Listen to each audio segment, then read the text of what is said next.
The story begins in California, inside a secluded yet expensive modern home that clearly belongs to a well-off family.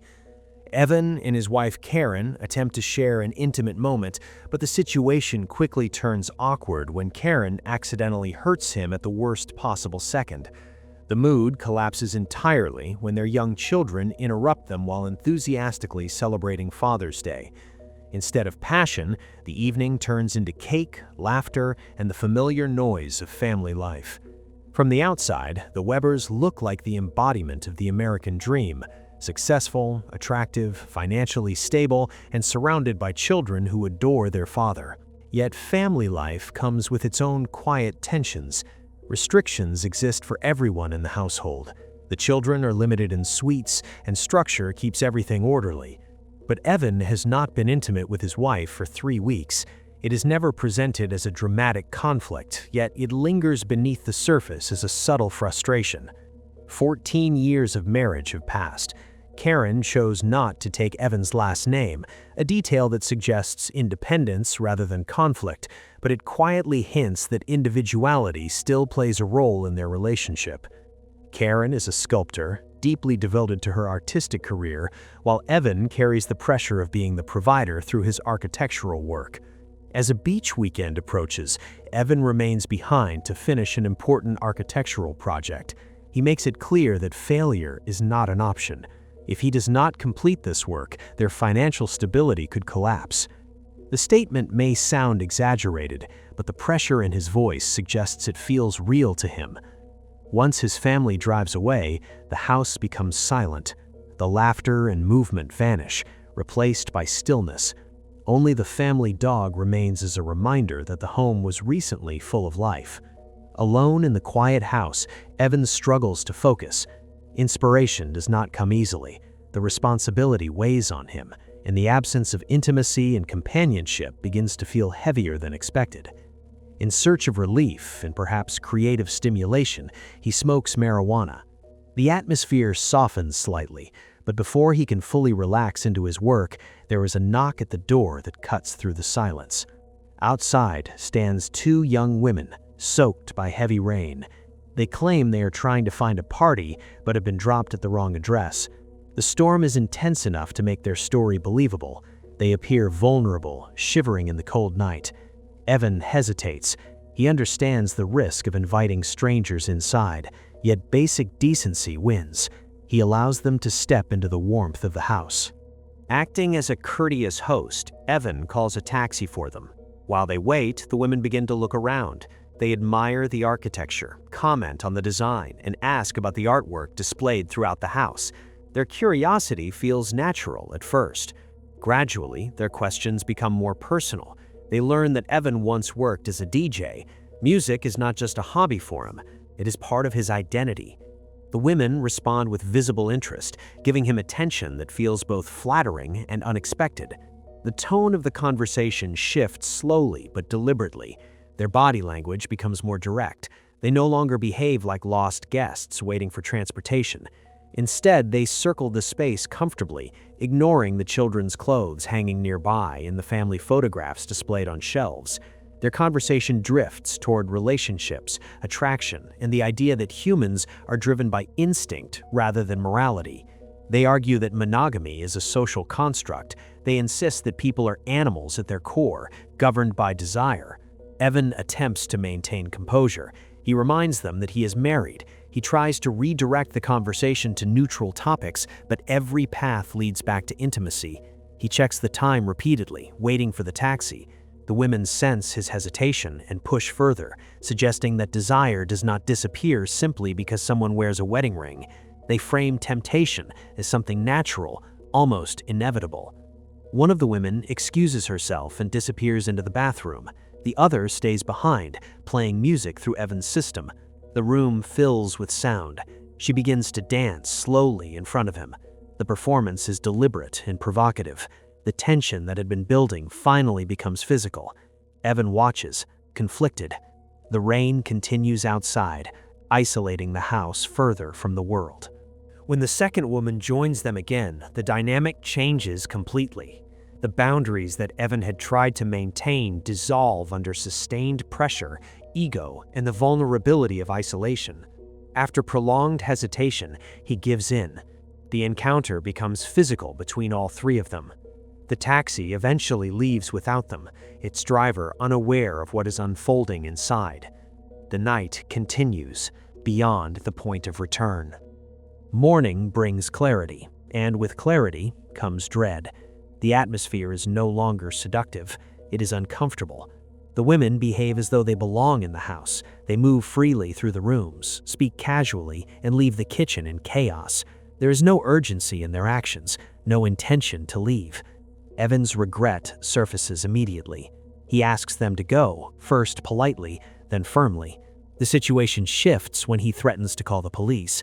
One of the women calmly states that she is underage. If authorities arrive, Evan could face criminal charges. The implication is clear. His career, his marriage, and his freedom could all be destroyed.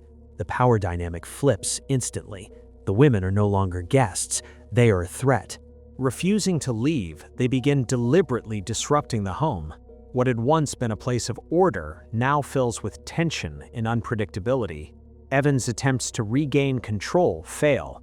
In a moment of desperation, he calls emergency services.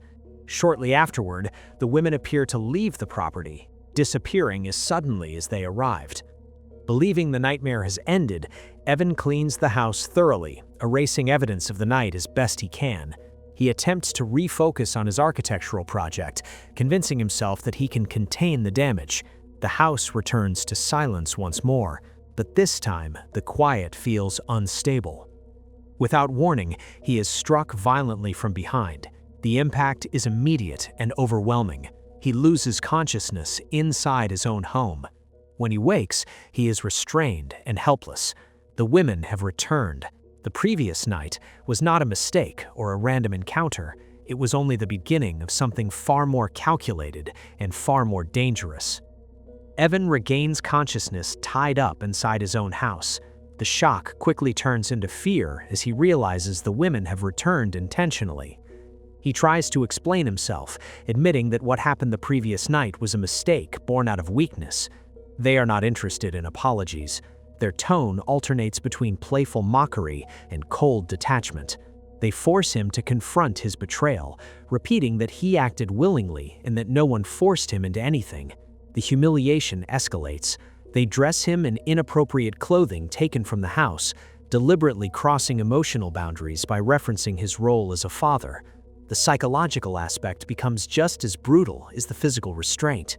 They demand that he repeat behaviors from the night before, ordering him to act the same way he did when he was not tied up. The cruelty is no longer about desire, it is about control and degradation. Their earlier philosophical arguments return. They repeat that humans are animals driven by instinct, that monogamy is a fragile illusion, and that he is no better than anyone else. Evan tries to appeal to reason, insisting that what happened does not define who he is. They dismiss this completely. In their eyes, his actions exposed his true nature. The torment transforms into a staged game. They create an improvised quiz show inside the living room. Evan must answer questions while restrained. Whenever his responses displease them, they blast extremely loud music directly into his ears. The sound becomes unbearable. He screams and begs them to stop, terrified that the damage will be permanent. They watch his panic without empathy. As the psychological assault continues, an unexpected visitor arrives at the house. It is an art collector and acquaintance of the family who admires Karen's sculptures. He enters casually, unaware of the danger. The women quickly adapt, pretending everything is normal. Within moments, the situation turns violent. The visitor is killed inside the house, becoming collateral damage in a situation he never understood. Instead of hiding the body quietly, the women transform it into something grotesque. They cover the corpse in papier-mâché, turning it into a disturbing imitation of sculpture. The act feels symbolic, blending Karen's artistic world with calculated cruelty. The house, once a symbol of stability, becomes a stage for horror. The assault on Evan continues with renewed intensity. He pleads for mercy, appealing to their humanity and asking what they truly want. For a brief moment, they appear to consider his words, but only enough to prolong the fear. They tell him he will not die immediately. The delay becomes its own form of punishment. While Evan struggles to free himself and attempts to access a hidden safe inside the house, the women step outside and begin digging a shallow grave on the front lawn. The image is direct and unmistakable. They are preparing for his burial. Eventually, the safe is opened, revealing a firearm. The discovery shifts the dynamic again. Armed with the gun, they decide to escalate further. They announce a new game of hide-and-seek, confined to the house. Evan manages to break free during the chaos and attempts to escape. Panic overtakes strategy. He tries to use the weapon, but fails to gain control. His effort to flee collapses quickly, and he is captured once more. As dawn approaches, they partially bury him in the grave they prepared, leaving only his head above the soil. The vulnerability is absolute. They offer him one final option. He must call his family and confess everything that happened. Describing his infidelity openly, Evan hesitates. He cannot bring himself to destroy his marriage with a confession made under terror. His refusal frustrates them. They silence him again and debate whether to kill him. They claim they are not animals, even though their behavior contradicts that statement. Before leaving, they ensure that his punishment will continue long after they are gone. Using social media, they upload evidence of the sexual encounter from the previous night. The humiliation becomes public. Comments appear online. The private mistake turns into permanent exposure. When Karen and the children return home, the devastation is visible. The house has been damaged, and the emotional consequences are even worse. Evans survives physically, but his reputation, his marriage, and his image as a father are shattered. The nightmare does not end with death, it ends with exposure.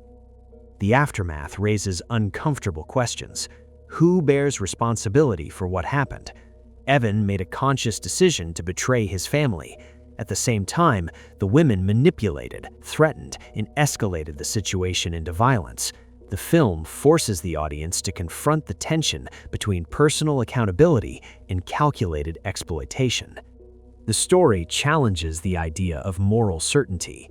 It questions whether temptation alone reveals true character, and whether a single lapse in judgment justifies total destruction. The events suggest that desire can be weaponized, that weakness can be exploited, and that consequences can spiral beyond imagination. In the end, the film leaves behind an unsettling conclusion. Evan is alive, but survival offers no relief. His private failure becomes permanent, his family fractured by exposure rather than death.